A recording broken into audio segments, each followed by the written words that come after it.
Good afternoon mga kabikes at kararating lang natin ang bahay. So, katatapos ko lang ng aking covenant kay Papa God na sabi ko ay ako ay magbibisita iglesia.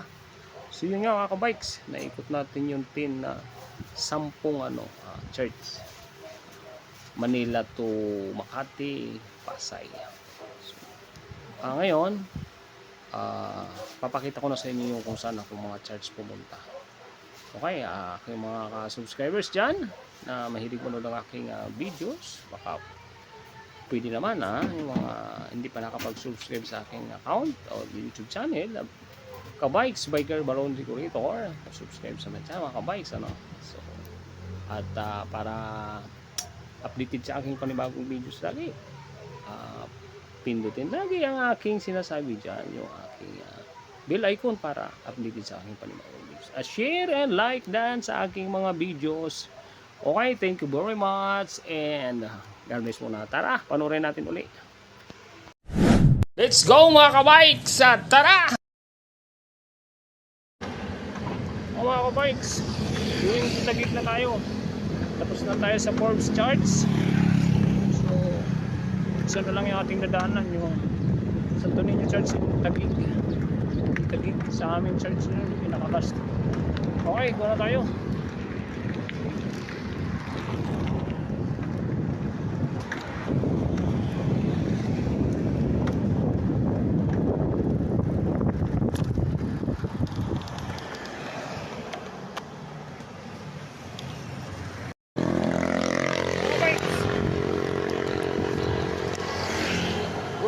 Bumili tayo ng tubig sa 7-Eleven, may dinaanan tayo. Andito tayo sa Heritage. Okay. So, isang church pa. Dadaan tayo sa sa Tumingin Church sa amin na to mga kabikes. Dito na tayo sa amin mismo. Time check is 12:30 mga kabikes. 12:30. Tapos na tayo, binigyan tayo ng mapagandang lakas at salamat Lord. Nakuha ko din yung pangalo na to. Great church to.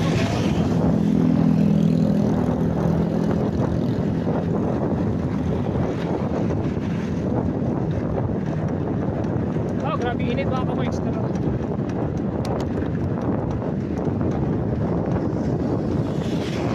nyo? Mga kabikes, grabe. Sus. Mahina yung immune system mo nito. Yung hangin, sobrang init na. Kaya talaga naka-charge tong katawan mo sa lamig na may lamig na tubig.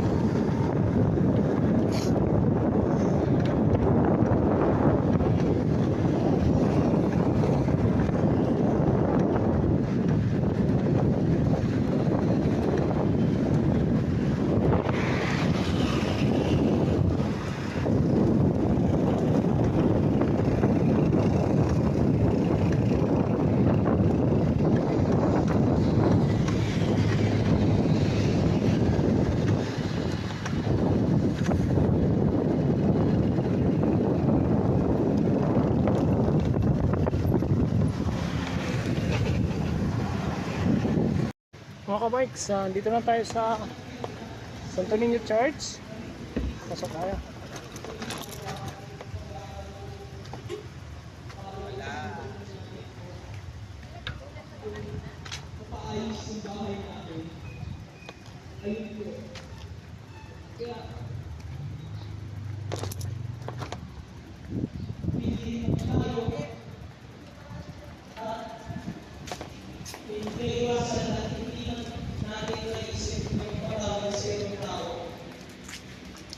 Pili tayo sa Diyos ng gabay, buksan ang ating puso upang manalangin.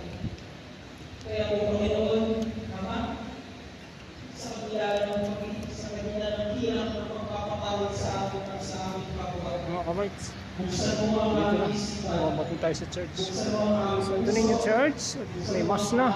Mga kabikes. So, yun. Upang magiging sa amin sa pagpapatawad sa ating kapwa. Pagpapamahala sa mga tao na nagalit sa amin, sa mga tao hindi kami tanggap, upang malaman nila kung ano ang kanilang ginagawa.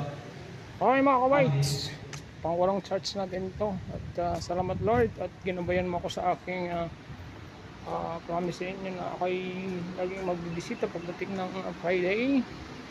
So dito na ako at 2 kilometers pa ito hanggang sa bahay. Okay na. Lord, salamat. Kasalanan ako. Okay mga ka-whites, Ano go na pwede tayo. natin sabihin? Yun natin Na wala tayong pinapatay. Wala tayong ginagawang masama. Going to Hindi tayo bahay na tayo. nagkakaroon ng tao. Mga bikes, sa Hindi tapos tayo natin yung nagkakaroon ng church, tao. walong church But tayo. if you remember what Scripture says, Bye. ano yung sabi ng Scripture? Ano yung sabi ng Bible? Kung sino man ang lumingin sa kapwa ng may pagnanasa ay parang nakikiapit na rin. Kapag ikaw ay nagkimtim ng galit sa iyong kapwa, inilagay mo yun sa katuturan ng puso mo, at tumatapay ka na rin. And all of those, we are guilty of those transgressions. Guilty ako doon. Pero,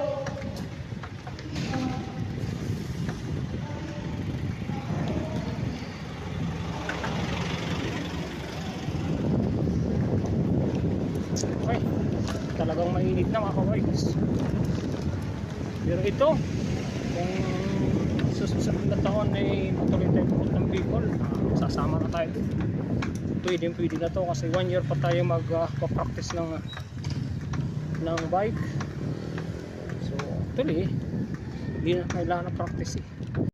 Okay mga ka-bikes, napanood niyo yung aking mga videos. Salamat ulit sa panonood at huwag niyong kalimutan lagi mag-like at mag-comment ng aking mga videos. Okay? Thank you for watching. Bye bye. God bless.